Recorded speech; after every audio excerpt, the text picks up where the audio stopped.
That's awesome. Yeah, thank you. Not to say that your game isn't fun in and of itself, but I mean, you have a big thanks to her for Yeah. such success to the game, because like just seeing it was enough for me to get drawn right in. Like the pixel art is just absolutely top notch. Thank Yeah, you. for I'm sure sure. she will be very happy to hear that. You're speaking about an important point. Of course, the game has to be fun, but there's so much more to a game, and it's sort Hmm. of just bringing it all together and trying to make a one good package.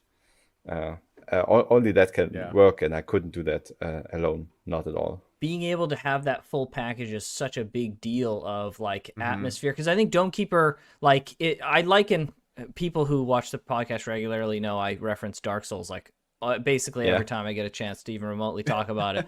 And so I think like Dark Souls is such a full package game, and so I really liken Dome Keeper, even though those games are like not even remotely the same. Is I feel like Dome Keeper is such a full package kind of game. It's way smaller, but you have like atmosphere and music and visuals and the gameplay loop, and everything just kind of feeds into this full experience of a game. So totally, like you're absolutely right. It's super cool that you guys have kind of hit on that and have brought all of those aspects together, because it's not an easy thing to do to pull that off. I particularly appreciate how you did, speaking of full package, like how you did the whole kind of sound stuff. I went Mm. into the game a little bit blind. Like I saw some stuff about it, but I knew immediately as I saw, I'm like, okay, I got to try this game out. And so I stayed away from as much as I could. And so I Mhm. started digging down, and like the first thing that you hear when you're coming, you hear like the blinking warning, and then you come up and you just hear all the like cracking and the Yeah. bending of the dome and everything. And I was like, what's going on?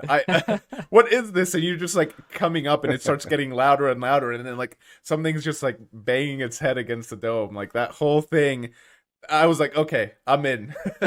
This just So Yeah. little cool. experience of coming back up like Hmm. sold me on it, and it was great. Yeah, yeah. So I think that's like two things, like us really taking care of smaller things, thinking about, yeah, well, that would be cool if you can already hear like the muffled bangs on the dome when you come Yeah. up, and Yeah.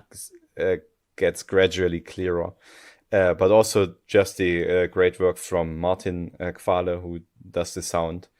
And I'm I'm just very lucky to have so many good people on the team just making quality stuff. I'm sure talent attracts talent. So, luck is a factor, I'm sure. But, you're obviously very talented at making Dome Keeper. Like the gameplay loop itself is incredibly addictive. So, it's just kind of how it goes, I guess. Yeah, yeah. I mean, it helps having a game prototype around that's already playable and fun from which we had from the game jam, where people who Mm. would consider it can play it and see, yeah, okay, I enjoy that. I would like to be part of that. So, yeah, that Nice. definitely helped. I'm really curious. Do you know?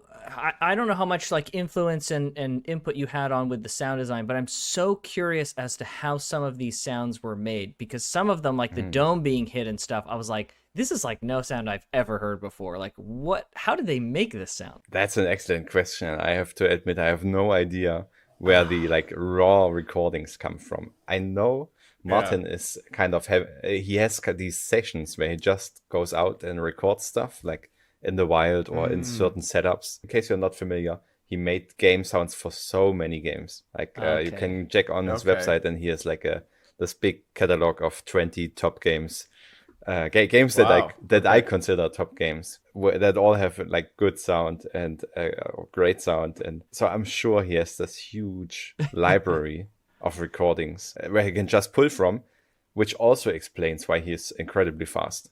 Like I have a new Ah. thing and he just spins sounds up completely like a new monster.